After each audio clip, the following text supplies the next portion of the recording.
Anyways, the next conversation we're going to have is called Parts Well Known, Reopening Tourism and Cultural Attractions.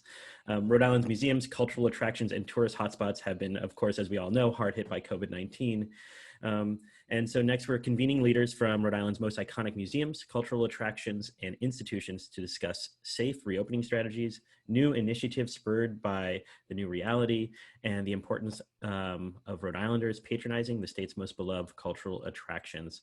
So we have Trudy Cox from the Newport Mansions, Jeremy Goodman of Roger Williams Zoo, Loren Spears of the Tomaquag Museum, John Smith of the RISD Museum, and Peter Mello from WaterFire. And Kristen Adamo is here to help guide this discussion. She's from GoProvidence and the Providence Warwick Conventions Bureau. Kristen and everyone else, thank you so much for joining us. I'll pass it over to you right now. My name is Kristen Adamo. I am the president of the Providence Warwick Convention and Visitors Bureau. And what we do is we market the whole state of Rhode Island for sporting events. We also market Providence and Warwick for meetings and conventions, and then also Providence as a leisure destination. So as our previous panel has said, these are incredibly challenging times. And my friend Cliff Wood from the Providence Foundation says it best. He said, we're not an industry, we're an ecosystem. Everything that we're doing feeds into other businesses, that feeds into the quality of life. So it's really a ripple effect. And I think, and I'm very happy that restaurants have gotten all of the feedback and support that they have, but that's such a small part of the hospitality and tourism industry. And I think these are good conversations to have that are more holistic. Also hotels, as Farouk was talking about. And then there are our attractions, which are in this unique space in that they're educators, they're informers, they're also entertainment, and they're also tourism. So they have a lot of weight. And we had a little prep meeting yesterday, and I thought that was incredibly compelling. So I can't even imagine what this dialogue is going to be like. So I will stop talking and I will ask all of our panelists to introduce themselves. And I'll start with John Smith. Hi, John Smith from the RISD Museum.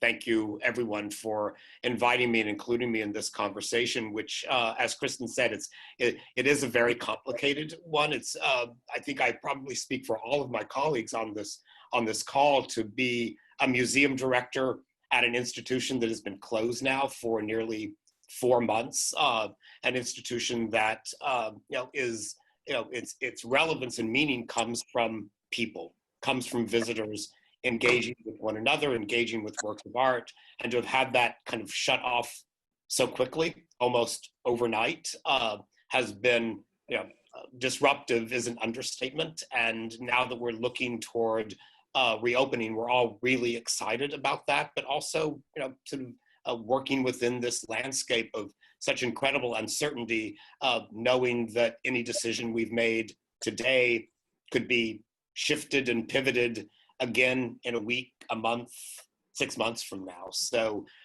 it's great to be here with all of my colleagues and hearing what we're all doing to get things up and running again. Thanks, John. And Jeremy, would you like to introduce yourself? Jeremy Goodman, Executive Director at the Roger Williams Park Zoo.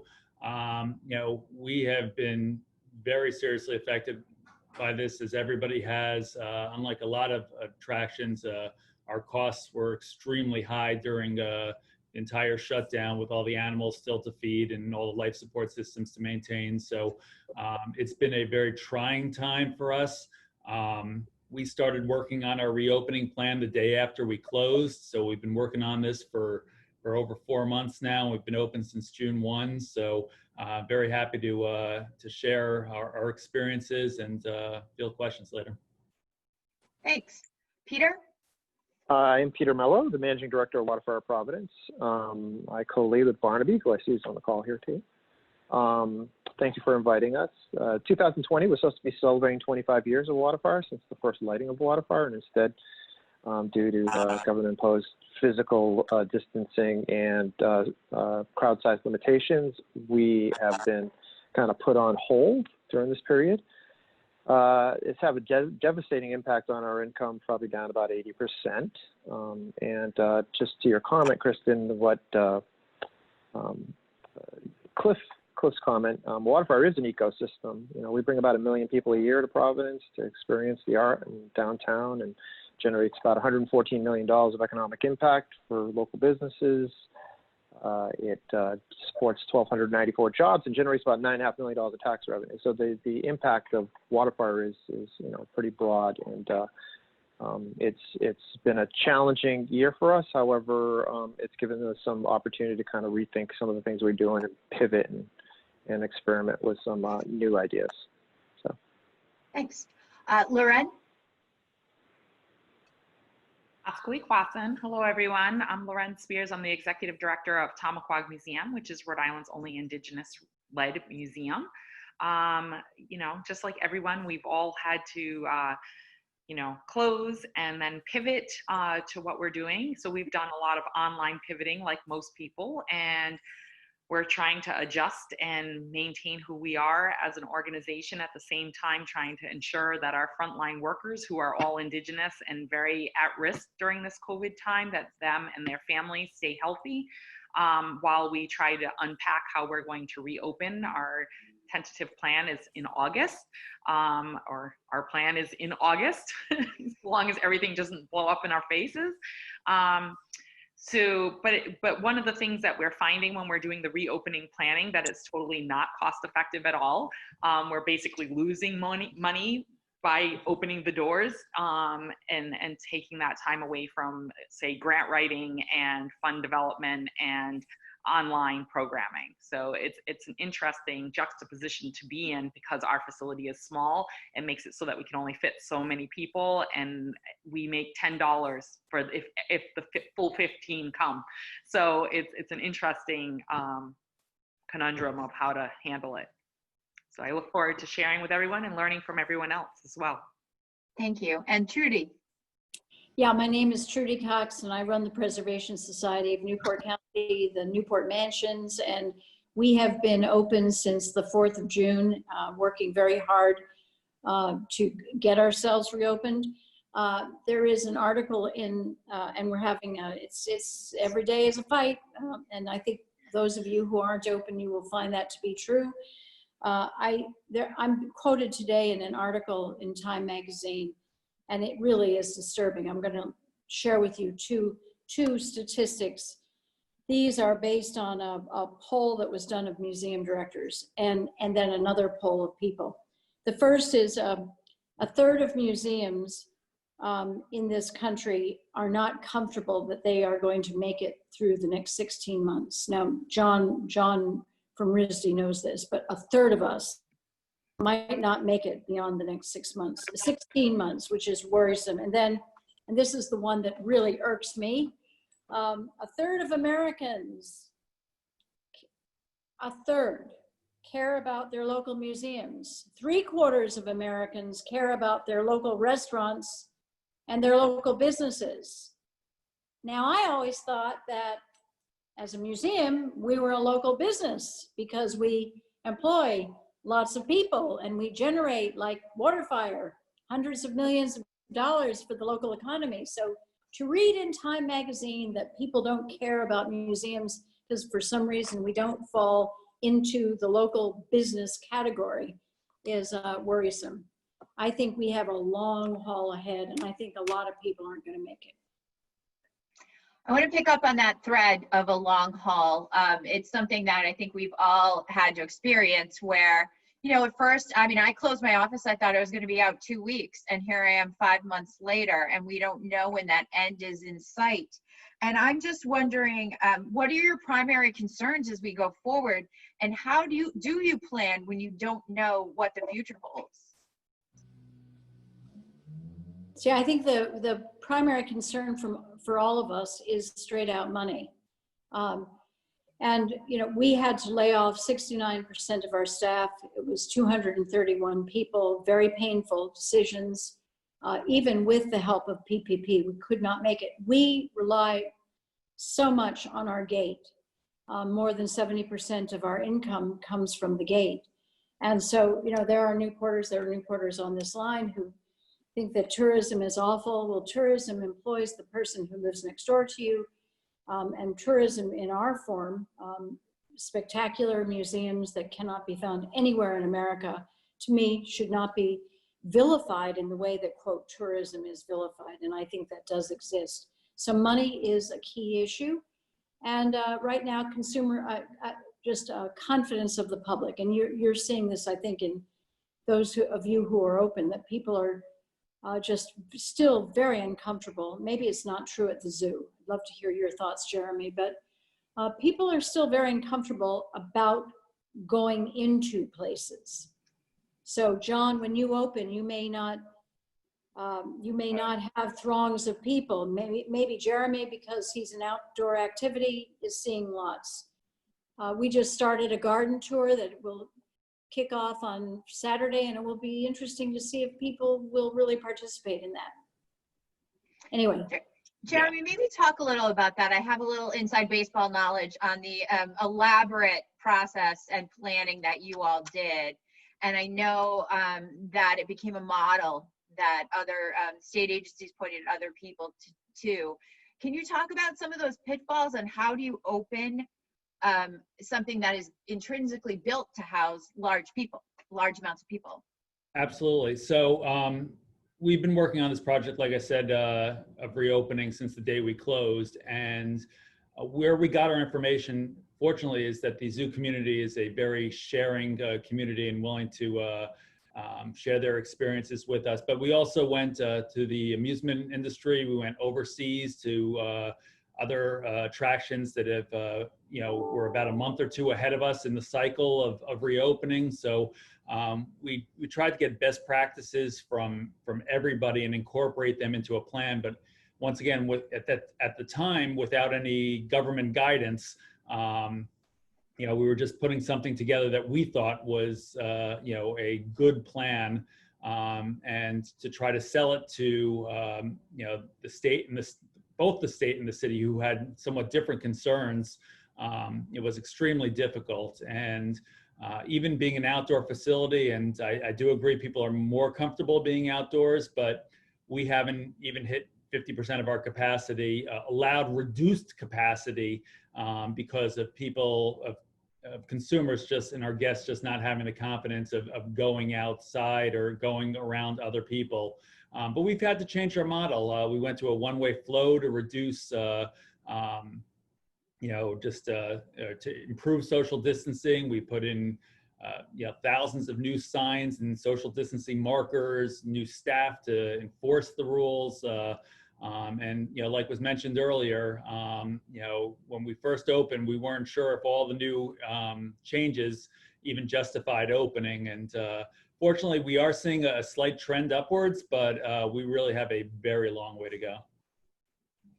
And for Loren and John and Peter, you're all at different phases of reopening. And I wonder if you can share some of your primary concerns going forward, and whether it be how do you draw audiences, or the nuts and bolts of making sure your staff is protected. If you could share a little bit of your stories. Sure. We've been working with Rhode Island State Council on the Arts, that's been holding lots of webinars along the way to see how arts and culture organizations would open. And they've been very, very helpful in understanding the process. One of our biggest concerns is the health of our educators and their families. That's been our biggest thing. So we're trying to have it so that people prepay before they come. They pre-book their appointment to come. So we won't have any drop-by days where people can just come at their will. They'll have to have made a pre-appointment. I've already talked to people. They're really annoyed by that, which is hard for us. I like people to feel happy coming here, not call up and be annoyed. But it's, we also have this tricky problem of having three-generation households in the Native community and the very high risk of the Native community. So we have to think beyond just the visits to the museum. We're doing all the things that everybody else is doing as far as, marking the walkways and creating a flow.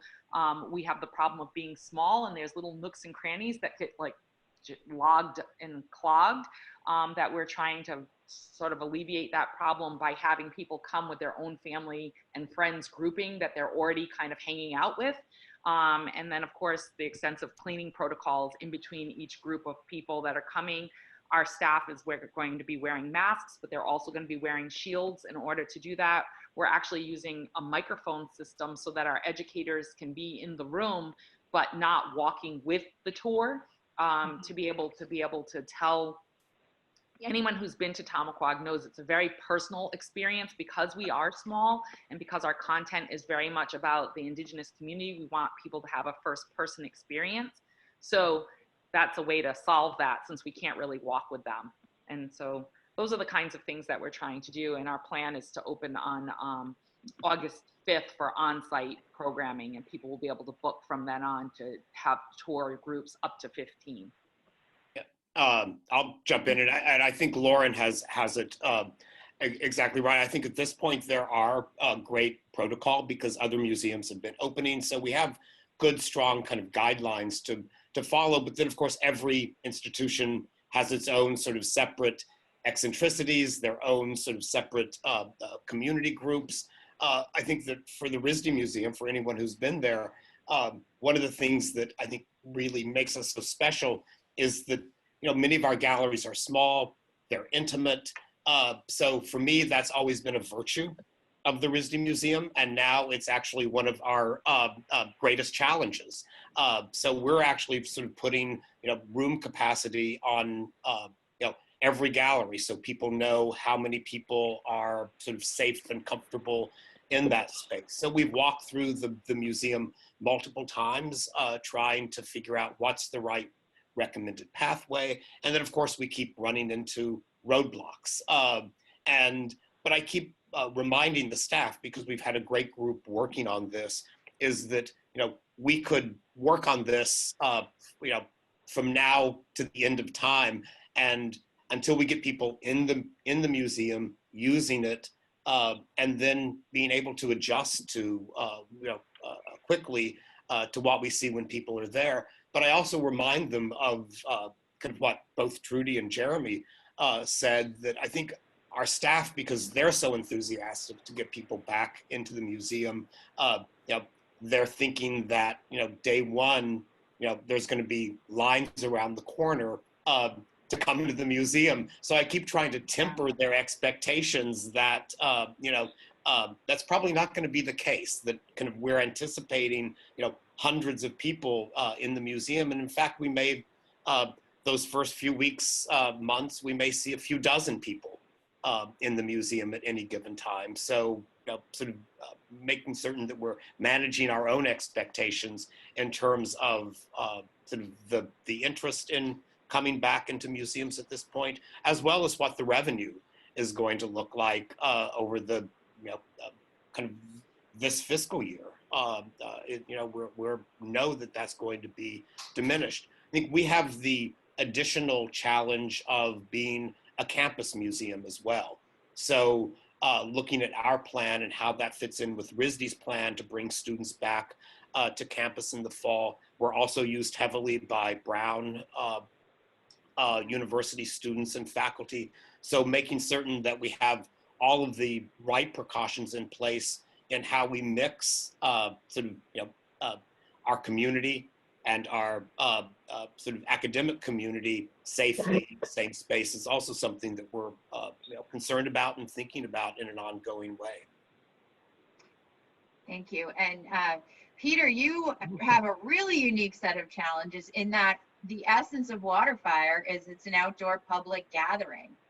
And how do you navigate that when you're trying to keep it, to what it's supposed to be, but you have to adapt to new standards to have any event whatsoever? Yeah, that's obviously a really, really good question. It's uncharted territory. We're trying to navigate it right now. I think for all of us, the biggest challenge really is that the changing, dynamic, fluid situation, decisions you make today may not be, you may not be able to live by those if all of a sudden the numbers start changing and we have to kind of scale back in the reopening. So it's really quite challenging. And, early on, the governor really signaled that large events like WaterFire would be the very last thing to open. And we initially just thought, there was no chance that we were going to be able to do anything in 2020. So we pivoted and we started thinking about how we activate the Waterfall Art Center, which is an amazing place in and of itself. And So we also felt it was really important for us to continue to produce art. So we created very early on the Beacon of Hope, which is a dynamic art installation that commemorates every Rhode Island life lost to COVID-19. Every night at 8:30, there's a ceremony where a luminaria is put out. And, you know, we're approaching the grim milestone of 1,000 probably this week or next week. And I do encourage anybody who's interested to see it. We opened up the art center 2 weeks ago, 3 weeks ago. So you can experience the Beacon of Hope in person, but when we initially created it was 24/7 live streams, so people could actually experience it. And we felt that was important during a time when it was really difficult to grieve properly for people who lost lives. So that, you know, we recently had a meeting, and you made the introduction to Jeremy, and you know, in talking to Jeremy, they have like a community of zoos that they could, you know, tap into, and they did their homework with other events. WaterFire is a pretty unique experience, and so trying to find similar events or similar experiences out there is a little bit different. So we're kind of at the cutting edge of trying to create, I think, protocols, and it's challenging. However, after a conversation we had with you were part of that earlier last week, I think we're more hopeful that we might be able to do something in 2020. You know, the experience that there was not an uptick in cases after the protests in Providence gave us some kind of confidence level that maybe we can begin starting to kind of think about how we put something together, and Barnaby is actually deep involved with putting a plan together. And part of the idea is maybe we temporarily move the installation over by the pedestrian bridge, which creates a bigger, less congested pathways and things like that. The other thing is, through this thing, we partnered with a lot of people, and I see Josh Shorts on here from the Wilbury Theater. They're a great partner. We've been working with them on the Fringe Festival for the past 5 years. It's right now virtual, so I encourage everybody to go check out the Fringe Festival. But we're super excited about a partnership where Josh brought an idea to us. We've been working on with the Department of Health. It's called the Decameron Project. The Decameron was a series of plays that was 10 stories that was written during in Italy during the bubonic plague, about 10 young people who left Florence and went out to the countryside. Josh brought us this idea. Barnaby and Josh have been working very closely on it. We are excited to do this on August 9th to 22nd. It's outdoor theater. We're trying to be kind of a standard setter to set the way, be a model for this type of thing. It's a collection of tales by Boccaccio, and it's going to be over 14 nights. And it deals with a lot of the same things that we're dealing right now with COVID-19. So we're super excited about kind of experimenting in that way. So while we have the event downtown everybody knows about, we also have the Waterfall Art Center, which we're taking this time to pivot and focus focus on developing programming there, and we're super excited about this project with the Wilbury Theater. I want to pick up on that. You know, Peter just talked about two things that I think are really interesting. One is that need to pivot, and the other one is having to adapt to virtual technology. And I wonder if you can all share a little bit about, it seems like the lights went off like that, and you all had to reevaluate, and you all had to integrate some virtual components. And I'd love to hear a little bit about what you did. And also, do you think it's here to stay? I know in my business, in the meetings business, we're planning on integrating virtual technology because we don't think it's going away. And I'm just wondering how you all feel about that from the attraction side. We have put almost all of our house tours on virtual tours.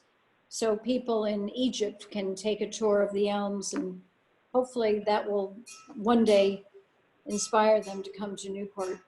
And we are doing almost every Thursday a virtual lecture. We've had some phenomenal nationally recognized speakers. We've had audiences as large as 500, which is the max for Zoom.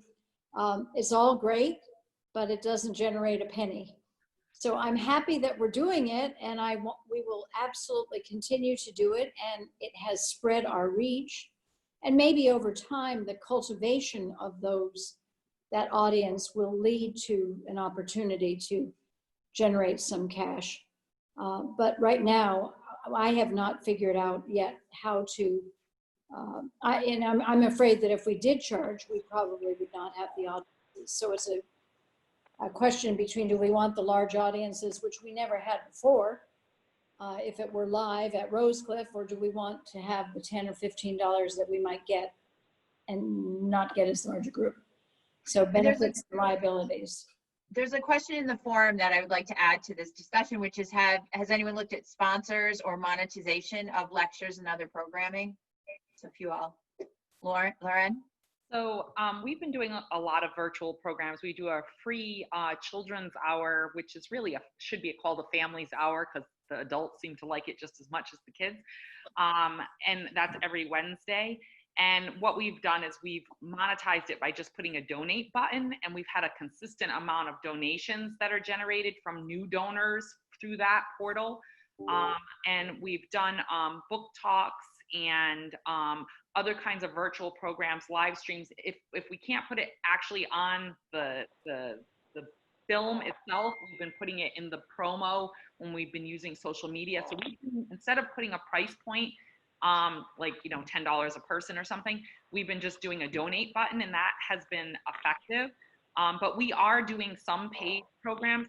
The type of programming that we would have done in person, like booked programs about certain topics, I'm not your mascot, for example. If we're doing that now virtually, we still have a paid price point. So of course, initially we lost every program from, March 15th to till almost the middle of October.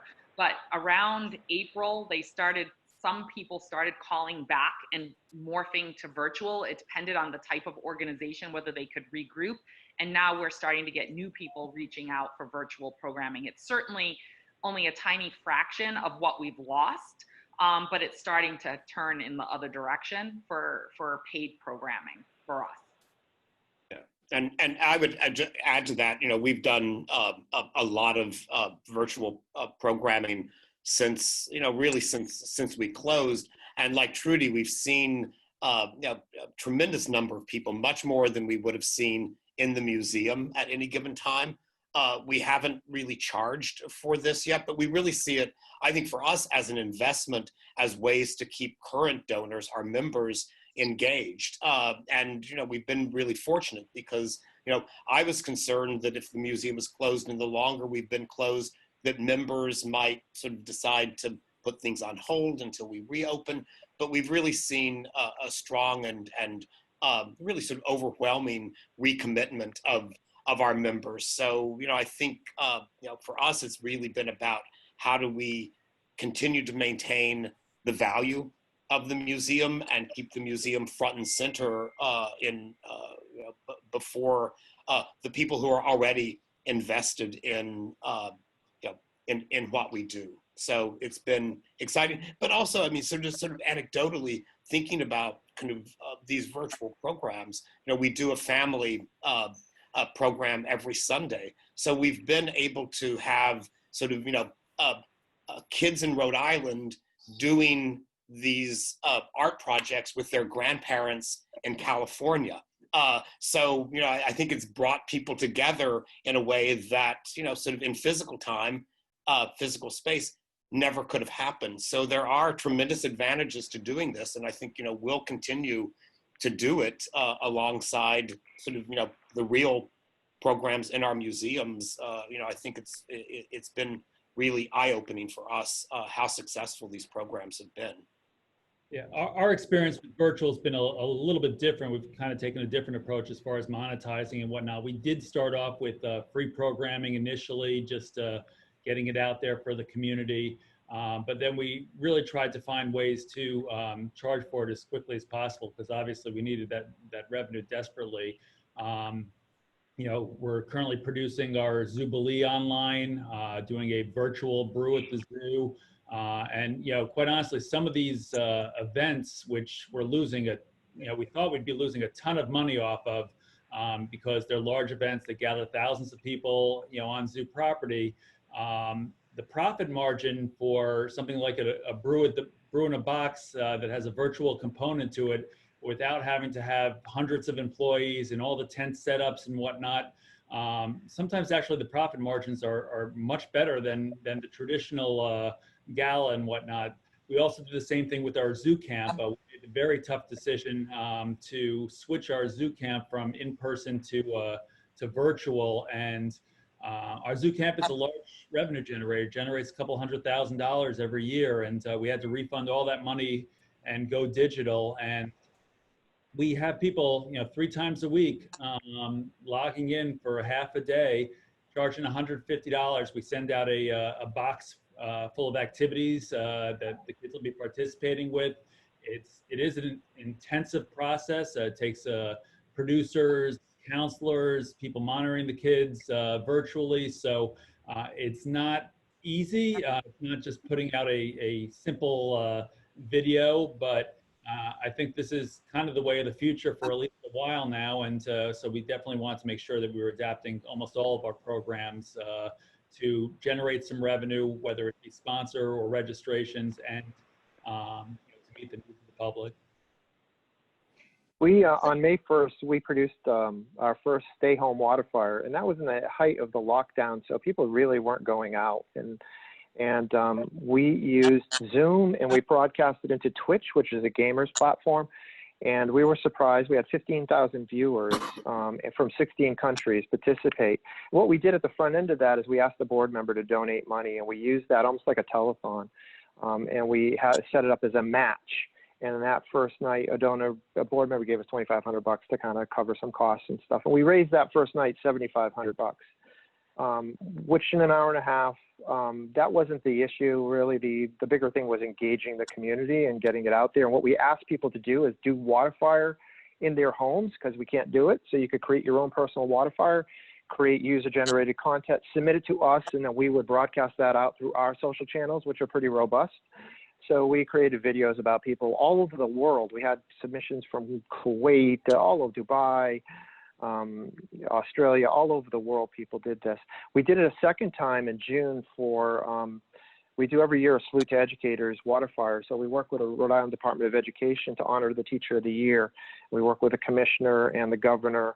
And so that one was a little bit more difficult because people were getting used to getting out. Like when we did it in May, people were locked at home. They just had nothing to do. So we had a bigger audience. I think our audience for the teacher one was somewhere around 10,000 people. And it was really focused local, because what we wanted to do, we had schools, all the schools, valedictorians and other graduates submit content to us that we then broadcast out. And then we showed up at the Teacher of the Year's house and we surprised her with torches. So we rang her doorbell. We did arrange it with her husband, he knew, but we showed up at her house and with a torch procession that night, and she actually lit the virtual WaterFire that we had. And we have staff members actually light WaterFire in their yards, and then all this is done on a Zoom screen like this. That night, I think we raised a little over $8,000. But again, it wasn't about the money as much as it was about community engagement. And I think the thing that it has been hovering over this entire conversation is the need for fundraising and the need for funding. And we've got about 10 minutes left, and I don't want to leave that out. I know you all are, you have donors, you have memberships, you have sophisticated fundraising. How has I used to be in fundraising, and our phrase was people give to people. And that there's a roadblock in that right now. So how do you go about trying to do that important component of your job? And what do we as a state and need to do to support you? What kind of aid do attractions need? We, for one, our fundraising campaign is based, it's called Project Relaunch, and it is based on the donor helping us keep the elms or the breakers open for a week. So it costs $2,000 to employ 25 people for a week, and that's what they're buying. And we have been able to raise enough money to keep both houses open now through the middle of February. We're trying to get through the middle up to the end of June. And it has been, so you can buy a week, you can buy a weekend, you can buy a day, you can buy a month. I have to, and I'd love to hear what John says, and I guess, Jeremy, you do a lot of fundraising too. Well, all of you do, Peter. We have been really fortunate. I've never had my board help as much as they are now. Our board members are actually taking 10 and 15 names of people to send emails or call. They've never done it before, but they see the seriousness of our plight and are trying very hard to help us. And I believe it's all about people make the difference. People give to people. And so matching up the right people with the right donors is very important. And we've never had as much help as now. Yeah, I would just amplify that. I mean, when the fiscal year that just ended June 30th, our fundraising was actually sort of substantially above the goal that we had set for ourselves, because board members and others, again, sort of understanding the situation, understanding that certain streams of revenue had been sort of effectually just sort of stopped overnight, really kind of came through for us, and we're hopeful that the fiscal year that we're in will continue that way. But I do think it goes back to something that that Trudy pointed out at the beginning of this, and something that I think those of us in the museum industry have known for a very long time. And I think this situation has made it explicit that this ecosystem of arts and culture is incredibly fragile. That the systems of support, philanthropy that we all sort of live with, is always sort of a land. It's just sort of peppered with potential disasters, and I think all of us, at the beginning of every year, we stitch together our funding without much of a margin of error, and we don't carry a lot of cash reserves. And this isn't just the RISD Museum or the Mansions or WaterFire. I mean, this is every cultural institution across the country, whether you're the Metropolitan Museum or a community arts center someplace else in the country. So I think that this is really made a difference, and hopefully, I think as an industry, we can. This gives us the opportunity to advocate and lobby to sort of our legislators and others that we need to address this sort of long-standing systemic issue of how these cultural institutions that everyone has pointed out aren't just about aren't just something nice to have in our communities, but are economic drivers, are drivers for new businesses relocating to the state, and I hope that when the air clears a bit around all of this, that it gives us an opportunity to really drive that message home. And I think all of us, I hope, will survive this. That the institutions in Rhode Island will make it through. But I do think that this is if we lose this opportunity and don't leverage this particular moment to address these bigger kind of ongoing issues, we've missed an opportunity to, I think, do something important for kind of the cultural sector. And Loren, what is it like? What is the pressure like for a smaller, museum that maybe doesn't have as big an infrastructure? How do you navigate that? That's got to be tough. So we suffered during 2010 when the floods happened, and on paper we technically went under then completely, but we regrouped and the board got stronger, the staff got established, and things have improved. But the difference is then we only had one part-time paid staff person, and now, even though it's still small, it still costs, we have 6.